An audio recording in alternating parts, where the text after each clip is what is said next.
Hi there, it's Saturday the 31st of January 2015. My name is Andy Rowe and this is trendfollower.co.uk, and in this video I've come up with a few potential trades that I'm considering for next week. There are, there are 7 possible trades that I'm looking at, so I'm going to talk you through them and see if I can come up with a little bit of a plan for next week's trading. So they're done in no particular order, so what I've done is just now put them into alphabetical order. So I'm going to start with EasyJet.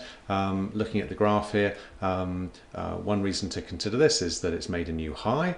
The MA20 has moved above the MA50, so it's had a bit of a setback. It's coming back up. That may be a good reason to give it a bit of consideration. It's obviously done well over the years, but in 2014 fell back quite a bit, but now is doing rather nicely. So that's one potential.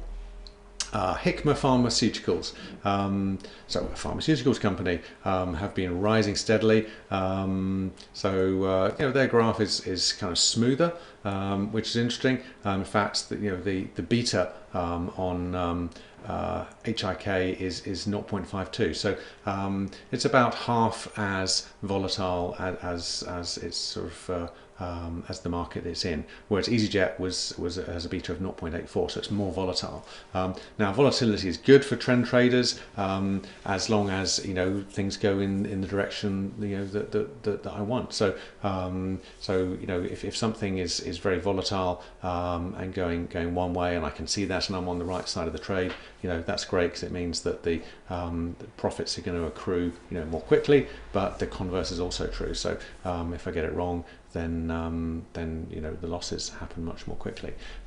So I kind of like the look of the Hikma Pharmaceuticals graph. It's just kind of a move up. It's obviously had 1 or 2 little setbacks, but generally speaking, this is quite smooth. So I kind of like that.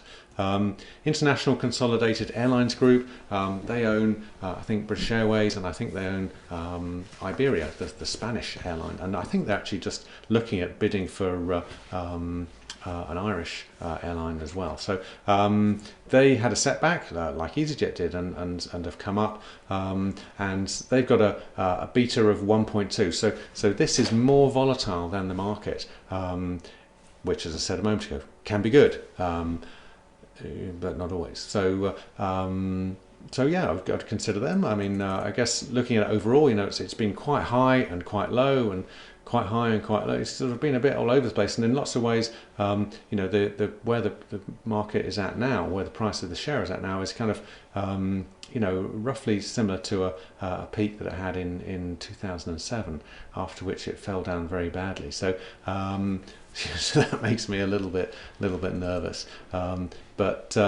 Yeah, could do well. I guess looking at the candle on this last week's share, the share price did well, but obviously there was pressure to push the price down. So there's some resistance going on here. Now, if I just go back to the EasyJet candle, there was a bit of that, but not so much. So that might make me hold back from International Consolidated Airlines. The London Stock Exchange also has a graph that goes sort of inexorably upwards. In 2007, 2008, it sort of peaked and troughed, and since then has done pretty well, to be honest. So it's a nice sort of steady climb up, albeit with occasional setbacks. So I kind of like that. It's made a sort of new high this week, or at one point in the week it had made a new high. It's fallen back a bit since then. So I'd certainly consider that one. Northgate PLC, they'd fallen badly and been a bit uppy downy, and have been rising nicely. I was long Northgate for some long time. I think they do car hire and van hire and bits and bobs, but they have done well. Quite a sort of turnaround trade this was. So the beta on Northgate is 0.58, so relatively steady. SIG, so this is a support services company. So they've been going down, and in fact I was short SIG for a while. Didn't make any money because by the time it sort of the trade closed, I think I'd moved it to break even, and it went down and it's come back up again. So would I go long SIG now? Well, the moving average 20 is below the MA50, so that I'm still looking for it to turn around. Will it could easily come back down below the MA50 next week, I suppose. In which case, I'd be very much thinking it's a sell. So I think I'm not interested in SIG. Workspace Group is a real estate investment trust, and that just has a nice steady upward movement. Look at this graph. Back in 2007, it was up at £35. At the moment, it's down at £7.90. Could go a long way. Kind of like that. The beta on that is 0.74. It looks reasonably. Looks quite good. I kind of like that. Since 2009, if I just open that bit of graph out. Since 2009, it's been a bit uppy downy, I suppose. Certainly since 2012, it's just been on the way up.